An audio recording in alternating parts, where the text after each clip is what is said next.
GM to YouTube. Actually, this time it's 5 a.m.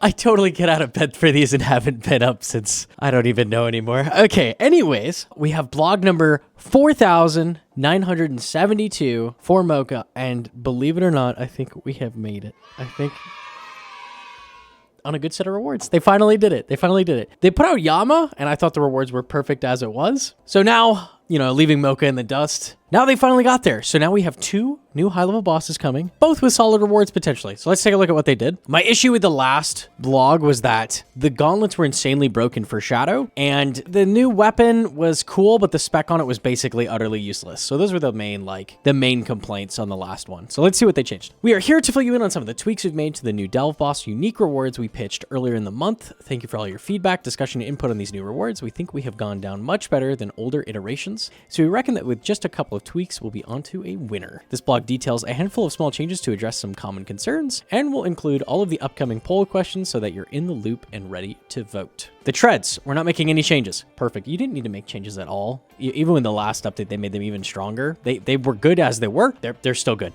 I'm good with these. These are perfect. So good. Don't change anything. We've run the numbers, believe that what we have is the most balanced option when looking at how these fresh kicks would interact with other items. In our previous blog, we accidentally stated that they would drop with the original stats when we pitched the treads with our first iteration of rewards, but this was incorrect. To keep the base treads balanced while also making sure that upgrading with Primordial, Pegasian, or Eternal Boots feel impactful, we're keeping the melee strength at 4. That makes sense to me. Perfect. We're sorry for causing some confusion. We also think that Avertic treads will pair nicely with the upcoming Oathplate armor coming with Yama if it passes the poll, of course.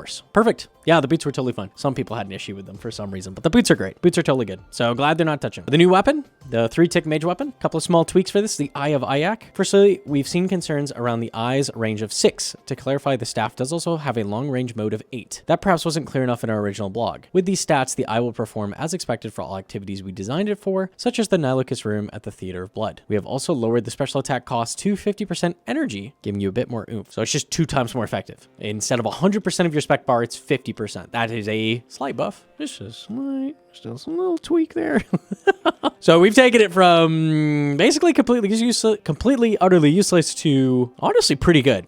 I was looking at some numbers, basically at really high red level Toa. Before we get into it, they also clarify. I want to clarify a couple points. The spec won't drain an NPC past 0, so you can't go negative, and NPCs won't regenerate that. That's really important because there's a lot of NPCs that regen stats really fast that you can't normally drain, but this would work on. Aka's an obvious one. As the Eye is classed as a powered weapon like the Trident, it won't be usable in PvP. That's pretty obvious. So running some numbers, actually on Akka, it's not that great because basically what you're looking at is what's ideal for this is not a super high mage defense. There's a lot of bosses with like over 200 mage defense, like Zebek has like 225 or something. Bosses that have a ridiculous mage defense, this isn't going to do too much. The sweet spot is roughly between like 20 mage defense and 50 mage defense is where this thing is going to do pretty well. If they have too little mage defense, like Akka, for example, draining 10 just doesn't do that much because it can't go to the negatives, right? It's not, yeah, so that makes it struggle. I found it was a 1-second time save in a 500 against Akka. That's not very impactful. Okay, so even that's like not terrible. It's like minorly good on Akka. But where it is good is things like Warden P1, P3, potentially into P4 if it doesn't reset going into P4. Warden, it was like a 12-second time save, which is crazy. That's better than a ZCB for way less spec cost. That's really strong. That's really strong. So the higher the raid level is, the better this is going to be, obviously, because defense is higher. So that's a big thing. Other places I saw it's decent, mainly Vanguard, which is another thing that you can't typically drain because as soon as they go down, they get all the stats back. Would assume that would apply to this. He would not get his stats back. Honestly, there could be some weird edge cases where things happen and they get stats back. But using it on melee Vanguard, pretty decent. It's like a 1 to 2 second save. You don't really have a ton of good spec options for Vanguards anyways, besides like Voidwaker. And in teams, that's going to be really impactful. You just multiply it by the amount of people. Like that's the value. Vespula Portal. Really good, except it has a range of 8, so we'll have to go in to spec with it on Vest Portal. We're gonna have to go into the melee range, so you're gonna have to enter with a lot of health to spec with it. But on Vest Portal, it was like a 3-second save for Shadow, I think. And again, in teams, you just multiply that by the amount of people, so that's a huge time save at Vesp as well. And also Olm Hands, around 1 to 2 seconds in a CM. In teams, multiply that. So basically, what I'm seeing is high raid level Toa. This is a really good solid spec. Team CMs, pretty good solid spec. And then it's like decent on things like God Wars bosses. Whisper, it's it's okay. Whisper has 10 mage defense, so it's, again, not great. It's a small time save. Basically, this is like a pretty decent spec now. It's typically going to beat Scepter specking, and it stacks with Scepter, so you could do both in certain cases. And the fact you have 50% spec means you actually literally can use both, because before you could use both, but it was 100% spec, so you couldn't. So now you can use both if you want to, and usually this is going to be better. The one other edge case I was thinking of is Zulrah. Zulrah's mage defense changes every time she changes form, so I don't know what's going to happen there. Like, is it going to just only work for the type of phase you use it on, or is it just going to do nothing when she goes under? I don't know. It could be good on Zulrah, it could not be. I don't know. Zulrah's one of those NPCs that regens stats super, super fast, so theoretically it could be good there. We have no idea. We just don't know how it's going to work. But basically, you know, between like 5 and 7 bosses is going to be pretty good on, which is a lot better than 0. So I'm pretty happy with that. I think this is great. Like, it's not like utterly broken, like best spec weapon ever made, but it's pretty good. Like, this is a thing you'll want to use in a couple cases. So I'm a pretty big fan of this change. Puts it right in the spot it should be. It's already a good weapon as it is. It doesn't need the best spec of all time. So this is okay. And the gauntlets, these were the big talking point. These were super, super broken OP. That was my big problem with them. They were super broken OP. When it comes to the gauntlets, we hear your concerns regarding the shadow. This reward and project as a whole doesn't have the scope to address specific shadow issues. So what we have opted to do is make a tweak to the description of the passive. When you miss a magic attack with the conflicting gauntlets equipped, your next magic attack within 4 ticks rolls accuracy twice. Okay, so you have to be attacking constantly, and it has to be a fast weapon. It has to be at least 4 tick. This will not apply anymore to any manually cast spells. No barrage. It would work on Fire Surge with a harm staff, but that's it. Like typical like staves, ancients, and then the shadow, obviously, this would no longer affect it, which I think is fair. I did kind of like that it worked on things like Ice Barrage because I didn't think it was broken.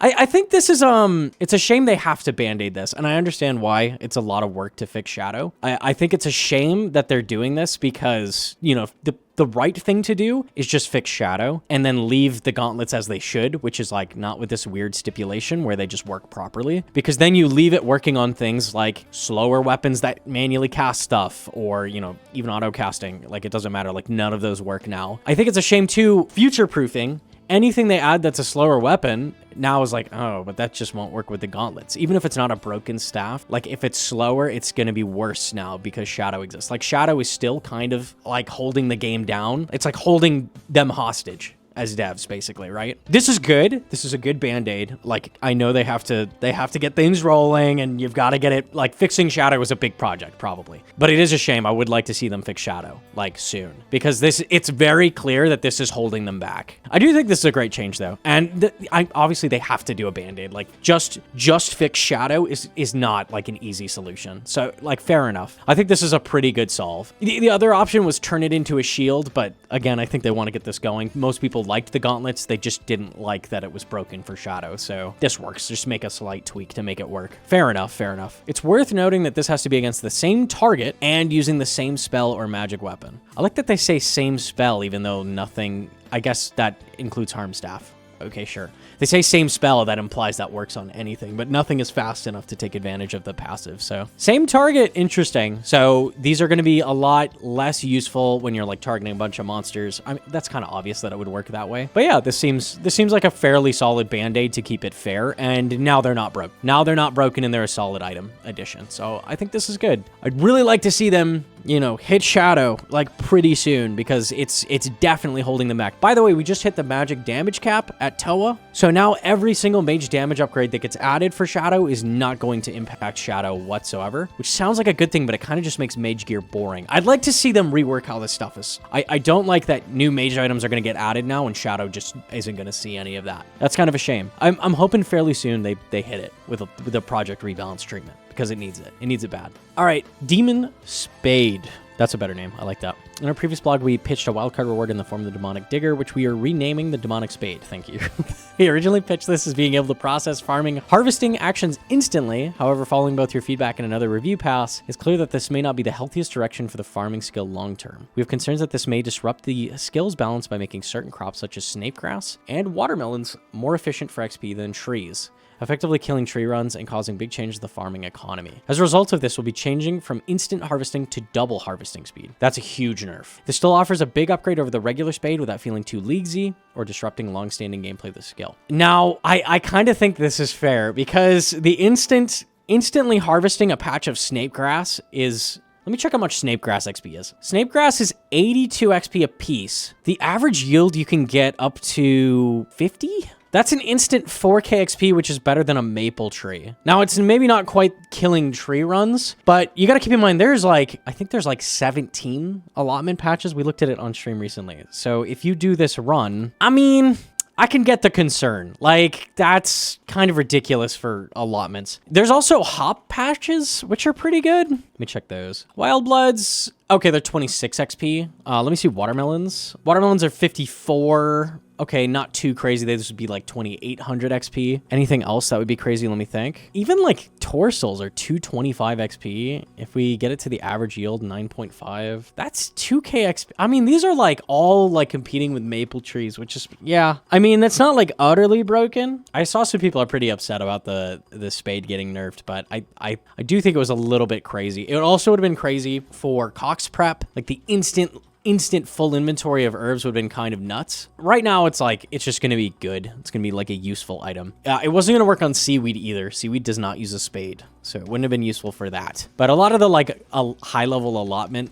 seeds are pretty decent XP, and like a lot of the high level herb seeds are pretty good. So I can get the concern. Here's some clarity on a couple points. This item will be useful for farming based harvesting actions that require a spade, including herbs, hops, allotments, clearing dead plants, and tree roots. Does that just mean it can be used for that? Is it going to speed that up? That I don't understand. Okay, I don't really know what that line means, but okay. Maybe some things take longer to dig up trees or something? There might be something I'm missing about farming. And using the patch at Cox, of course. It'll be equipable. Okay, that's kind of cool. Interesting. Yeah, I think you're still going to harvest things super, super fast with the trick where you're double harvesting, because you're going to be picking like 4 herbs like every other tick. So, I don't know. I think this is still really, really good. It just, I can understand the concerns of the XP disruption with like 4k XP off allotment patches. For sure, for sure. And that's all we have for now. Honestly, bunch of good changes. I'm really impressed. Obviously, not everything is completely perfect, but like, dang, they really cleaned up. They kind of conquered every complaint I had. I'm really pleased with this. I'm really glad I complained. A lot of people were mad at me for complaining about things being powerful. I think we've really reined it in, and things are really fair now. The spec on this is actually decent now. The gauntlets aren't insanely broken for shadow. Like, things have really been brought back. I'm really happy with this. I'm happy they didn't change the boots. Like, no, really solid changes, and they are actually going through with a poll now. So I'm no longer voting no to everything. I'm voting yes to everything. I think very happily. All right, that's it for the video. Let me know below what you're thinking about this update. I honestly think they've taken this in the perfect direction. I'm ready to vote yes. I'm very, very happy with the update. Leave a like if you liked it, and or subscribe. I'll see you guys in a few days when I'm back from weekend. I'll see you. Bye. Mwah!